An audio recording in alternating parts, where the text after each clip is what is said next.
ভোটের আগে তৃণমূলের পঞ্চায়েত সদস্যকে লক্ষ্য করে চলল গুলি। জানা গেছে জয়নগরের পঞ্চায়েত তৃণমূল সদস্য তপন মণ্ডল মোড়ে বসে ভোটার স্লিপ গোছাচ্ছিলেন, আর তখনই তার উপর হামলা চালায় দুষ্কৃতীরা। আহত পঞ্চায়েত সদস্যকে নিমপিট রামকৃষ্ণ গ্রামীণ হাসপাতালে নিয়ে যাওয়া হয়েছে চিকিৎসার জন্য।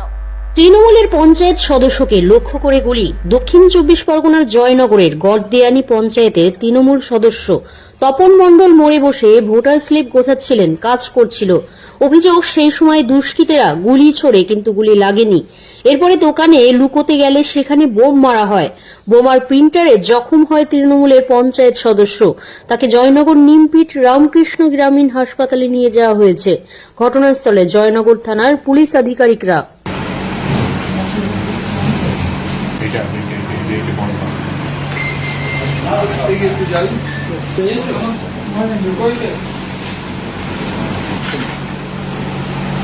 দাদা, আমরা ভোটার স্লিপ বিলি করে এসে আর কিছু কাগজ বাকিগুলো বাছাই করছিলাম। হঠাৎ দেখি কোথা থেকে 4-5 জন এসে মাত্র ফায়ারিং করলো, গুলি ফায়ারিং করলো। ওর পাশে আমি বসেছিলাম। আমি তো জীবন বাঁচাতে আমি লাভ মেরে ছুট মেরেছি। এদিকে বলছি তখন মনে হয় মেরে দিয়েছি বলে ছুট মেরেছি। এবার তারপরে ওর কোপ শুরু করে এবং বোম চার্জিং হচ্ছে। এবার মনের লোক ছিল, সাধারণ মানুষ, সবাই ছুটে পালিয়েছে। এবার ও ছুটে পালিয়ে কোথায় গেছে আমি জানি না। আমি নিজের জীবন বাঁচাতে গিয়ে একজনের বাড়ি পিছন পর্যন্ত চলে গেছি। আমার পিছন পর্যন্ত বোম মেরে আমার 7 তলায় বোম বাস্টিং হয়। আমি পালিয়েছি। একজনের ঘরে একটা মহিলা আমার দরজা দিয়ে ভিতরে আটকে রেখেছিল। তারপরে মোটামুটি আমি আর কিছু জানি। এই তপন মণ্ডল পঞ্চায়েত সদস্য, হ্যাঁ, তৃণমূলের পঞ্চায়েত সদস্য।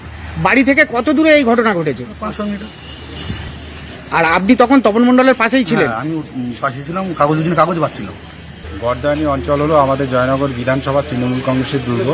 2014 সাল থেকে আজ পর্যন্ত যতগুলো নির্বাচন হয়েছে, গড়দানি অঞ্চল তৃণমূল কংগ্রেসের সবচেয়ে বেশি লিড দিয়েছে। সেই অঞ্চলে আমাদের নেতা এবং ওই বুথের যিনি সদস্য তপন মণ্ডল আজকে ভোটার স্লিপ বিলি করছিলেন।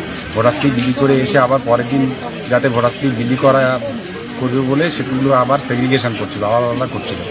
এবার বিজেপি আশ্রিত কিছু দুষ্কৃতী তাদের উপর হামলা চালায়। প্রথমে গুলি করে, তারপরে ফায়ার মিস হলে তার উপরে কোপায় এবং পরে বোমিং করে তারা পালিয়ে যায়।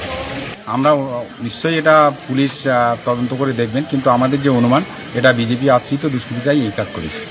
আমাদের খুব একনিষ্ঠ কর্মী এবং পঞ্চায়েত সদস্য তপন মণ্ডল খুব জনপ্রিয় ছিলেন। ওই বুথে বিজেপির এই মুহূর্তে ভোট বলে কিচ্ছু নেই। বিশেষ করে আমাদের গড়দেয়ানি অঞ্চলে সমস্ত মানুষ, মানে 90% মানুষ তৃণমূল প্রেমী, মমতা বন্দ্যোপাধ্যায়ের ভক্ত। তাই বিজেপি আশ্রিত দুষ্কৃতীরা, আমাদের অনুমান বিজেপি আশ্রিত দুষ্কৃতীরা, যেহেতু ওদের পায়ের তলায় মাটি নেই, সেহেতু ওরা এই তৃণমূল কংগ্রেস কর্মীদের যেরকম রাজ্য জুড়ে বিভিন্ন জায়গায় খুন খারাপির মধ্য দিয়ে, ওদের হিংস্র রাজনীতির মধ্য দিয়ে ওরা তৃণমূলকে দাবিয়ে দিতে চাইছে, সেইভাবে আমাদের তপন মণ্ডলকে আজকে খুন করার চক্রান্ত হয়েছিল। ভাগ্যক্রমে ঈশ্বরের আশীর্বাদে তিনি বেঁচে গিয়েছেন।